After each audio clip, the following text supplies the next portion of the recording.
Today we're doing a transmission service in this gorgeous E-Class. It's a 350. It's a 2014.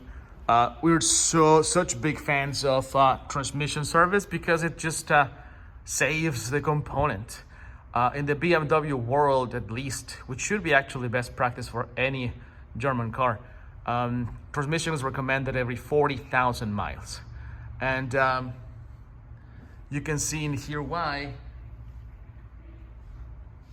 I'm going to show you what good and bad transmission fluid looks like.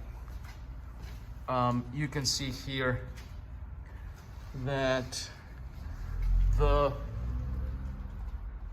fluid in here is incredibly dirty. You see it's black almost. Right? It's like you can see it there. It's black.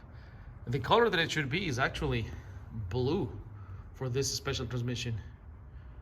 So please, BMW owners, Mini owners, Mercedes owners especially, have the transmission serviced at 40,000 mile intervals. It can save you a very expensive transmission rebuild. Those run for, depending on if you need a